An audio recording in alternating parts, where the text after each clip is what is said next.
자, 오늘 첫 번째 사건은 한 남성의 신고 전화 한 통에서 시작됐어요. 네, 지난 2월 말이었는데요. 한 남성이 아내가 일탈을 하고 있다. 제 아내 좀 제발 막아주세요. 이런 신고 전화를 했습니다. 그러니까 이 남편이 첩보를 전한 건데 이 아내가 산속 천막 도박장에 가서 도박을 하고 있다. 이런 내용이었습니다. 이 신고를 받고 경찰이 지난 2개월 동안요. 이 도박장 개설이 예상이 되는 곳에 CCTV 50대 영상을 분석을 했습니다. 그리고 범행에 이용한 자동차 그리고 도박장의 위치를 확인한 뒤에 검거 작전에 나선 겁니다. 자, 매일 밤 도박에 빠져서 깊은 산속을 누빈다는 아내. 그 일탈의 현장 어떤 모습이었을지 궁금한데요. 그 장면 보고 가시죠.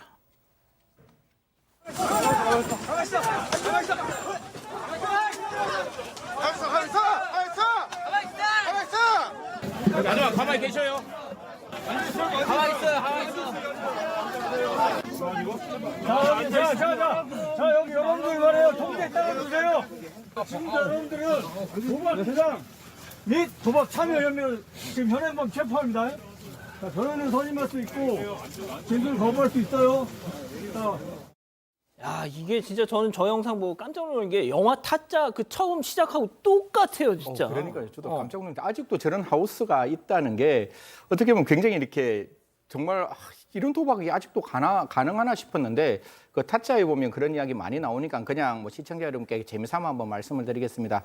이 도박하는 사람들이 자기들을 뭐로 부르는가 하면 식구라고 불러요. 다 같이 식구라고 이야기하고 그 도박을 총책을 운영하는 사람을 창고장이라고 이야기합니다. 그리고 화투를 막 치는 사람을 흔히 말해서 찍새 선수라고 이야기하고 거기서 도박 장소를 10군데를 돌아다녔다는데요. 도박 장소를 정하는 사람을 상치기 라고 이야기하고 돈을 빌려주는 사람을 꽁지라고 이야기를 하는데 이런 사람들이 조직적으로 모여서 저렇게 도박을 했다라고 하는데요. 사실상 지금 저런 어떤 경찰들이 저는 그 말이 너무 이렇게 마음에 와닿았어요. 꼼짝 마! 가만히 있어! 이 말이 어떻게 보면 제일 멋있는 말이 아니었나 그렇게 말씀드리겠습니다. 근데 정말 깊은 산 중에 저 현장이 있었다면서요? 그렇죠. 지금 사실은 검거하는 과정에서 상당한 어려움을 많이 겪었습니다. 밤에 뭐 산이기 때문에 불빛도 없습니다. 이 상황입니다. 불빛도 없이 앞 사람의 등을 잡아서 지금 올라가는 모습이에요. 지금 이게 경찰 그렇죠. 바디캠입니다. 왜냐하면 이게 뭐 불을 크게 하면 도망갈 수 그렇죠. 있기 때문에 지금 망을 보는 사람들이 있잖아요. 예, 매우 컴컴한데 앞 사람의 등을 잡고 지금 이동하는 모습이고 결국은 그래서 검거를 하게 되는데 지금 승현이 조금 말씀한 것처럼 이 사람들이 한 10군데 정도 정해놓고 돌아가면서 계속 이 도박장을 개장을 하다 보니까 알 수가 없는 거예요. 그래서 아마 오늘은 여기 열 것이다 라고 이제 예상 경로에 가서 지금 검거를 한 겁니다. 매복을 하고 있다가 잡았고요. 이 10곳 중에 한 곳을 지금 이제 이제쯤에 여기겠구나 이렇게 생각을 한 거고 70여 명의 경찰관이 투입이 됐었고요. 결국은 도박 운영진 6명하고 도박 참가자 50명 합쳐서 56명을 도박 개장, 또 도박 참여죄 등으로 검거를 했습니다. 근데 이 도박장을 개설한 일당들 입장에서도 저 많은 도박꾼들 중에 누가 또 경찰인지 누가 또 경찰의 정보원인지 알 수가 없지 않습니까? 자, 그러다 보니까 그들만의 어떤 까다로운 절차에 의해서 그 도박꾼들을 선발을 했다는데 이번 사건 체크포인트 짚어보죠. 도박꾼의 관상. 도박 칠 관상이 따로 있는 겁니까? 그 관상을 말하는 게 아니고 사실은 이 도박 아까 말씀드렸지만 뭐 총책이 있고 참고장이 있고 그다음 모집책이 있고 그다음에 꽁지가 있고 뭐 문방 많이 있는데 모집책이 자기 아는 사람 통해서 도박할 사람들을 모읍니다. 모으는데 몽땅 데려갈 수가 없으니까 그 탈수장이라는 곳에 사람들 집합을 시켜요. 그리고 면접을 보는데 저 면접은 도박을 잘하는 게 보는 게 아니고 이 사람이 도박하다가 돈을 잃었으면 혹시 신고할 거 아니냐 요걸 보는 거거든요. 아하. 신고하면 안 되니까. 예, 그러니까 자기들끼리 기준을 세워서 신고 안 할 사람을 모으는데 모은 사람들이 이제 차를 갖고 왔을 거 아니에요. 그럼 자기가 거기다 놓고 승합차에 차를 태우면서 커튼을 칩니다. 왜? 밖을 모르게. 그래서 그런 다음에 모르게 데려간 다음에 도박을 하는 건데 알다시피 저 도박이 야산에 사지 않습니까? 그러니까 일반인들이 잘 모르는 장소니까 그 안에 탄 도박꾼들도 모르는 거예요. 그 때문에 면접 보는 이유는 신고 못하게 본 거고 어차피 도박이라는 건 사실은 뭐 이게 운수에 걸린 거지 않습니까? 그 때문에 만일 이렇게 되면 신고할 수도 있기 때문에 상당히 조심을 하는 거고 이 내가 도박도 사건만 했거든요. 했는데 실제적으로 이 눈이 좀 이렇게 왔다 갔다 하거나 문제 있는 사람들은 걔들이 미안해요. 도박꾼들이 섭외를 잘 안 해요. 예, 뭐라고 방금 무슨 말을 죄송합니다. 예. 눈이 여우처럼 왔다리 갔다리 하는 분들 계시죠? 예. 그런 사람들은 잘 안 하고 좀 이렇게 승 의원님이라든지 박지원 변호사처럼 순진해 보이는 사람들을 선호하는 거죠. 아 진짜요? 예. 그러니까 그쪽 용어로 호구가 될 사람들. 오, 바로 하시네. 그러니까. 그 사람들을 선택하는 거죠. 아 그렇구나.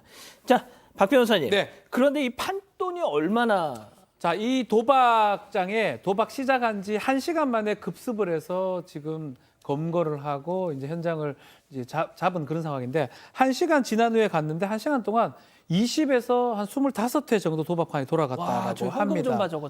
돈 많죠. 이 한 판에 200에서 500만 원, 많게는 수천만 원. 결국 당시 도박 그 현장에서 압수한 돈은 1억 2,200만 원이라고 하고요.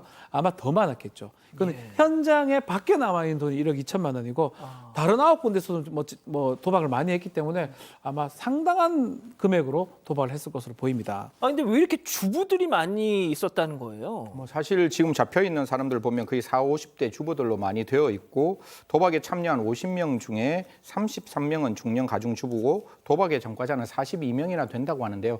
아까 우리 김원배 팀장님이 말씀 주셨다시피 찍새라고 있죠. 그 사람들 중에서 어떤 사람을 데리고 도박을 할 것인가에 대해서 아마 이 도박장에는 이러한 주부들을 대상으로 찍새를 했을 거예요. 면접을 보면서 그 사람들만 중심으로 갔기 때문에 이러한 어떤 주부들이 많지, 또 다른 도박장에는 또 젊은이도 많을 수 있고 또 다른 어떤 아저씨들도 많을 수 있어서 이건 어떤 특정 주부에 대한 문제가 아니라 이들이 사람들을 모아놓고 했는 도박의 특징 중에 하나이다. 뿐만 아니라 아내가 도박에 빠졌다고 신고를 했다고 하는데 참 그 남편의 입장에서도 정말 마음이 안타까웠을 것이다라는 말씀드리겠습니다. 저희가 이제 이 도박장 소식을 전해드리다 보니까 도박판에서 쓰이는 은어, 그러니까 방송에 약간 좀 부적합한 표현들을 좀 쓴 거 좀 양해를 해주셨으면 좋겠습니다. 자, 그런데 역시 이 도박장을 개설하고 이거를 관장했던 거는 조폭이라는 거 아니에요? 그렇습니다. 그 도박장을 관할하는 게 총책이라고 있는데 당시에 총책은 일생이 오지 못했고 그 현재 도박판을 관할하는 창고장이라고 있습니다. 그 창고장이 도박판을 총책했는데 그 창고장이라는 사람을 확인해 봤더니 충남 지역의 조직폭력배의 일원이더라. 그리고 거기에 이제 같이 일하는 사람 있지 않습니까? 도박장에. 그런 사람들이 뭐 형님이라고 부르고 식구라고 부른다는 얘기는 식구란 말은 사실은 폭력 조직에서 우리 식구, 남 식구 따지지 않습니까? 예. 그 따지기 때문에 폭력 조직들이 이 도박장을 연 거 아니냐라고 보고 있고 또 그리고 다른 도박장도 있지 않습니까? 그래서 그 일원인지 그리고 또 이 도박장에 하게 되면 돈을 떼거든요. 아시죠? 이 도박장을 운영하면은 거기에 그 떼는 수수료가 있기 때문에 그 수수료가 폭력 조직으로 흘러간 거 아니냐라고 경찰은 의심하고 있기 때문에 그 휴대폰이라든지 그런 걸 포렌식해서 과연 어디까지 수사할지는 모르겠습니다. 일단은 주부들을 입건했으니까. 그리고 경찰에서 뭐라고 하냐면 알다시피 도박은 가장 파탄의 주범이지 않습니까? 이거는 한 개인이 다치는 게 아니고 가족이 무너지기 때문에 대선인들을 조심하라 하시고 각별한 주의가 필요하다고 당부하고 있는데 어찌됐든 도박을 하시면 안 됩니다. 예, 알겠습니다. 자, 첫 번째 사건 정리하고요. 사건의 진실을 추적하고 싶다는 사반 가족분의 사연인데요. 궁금하시다면 사건반장 유튜브 채널을 구독해주세요.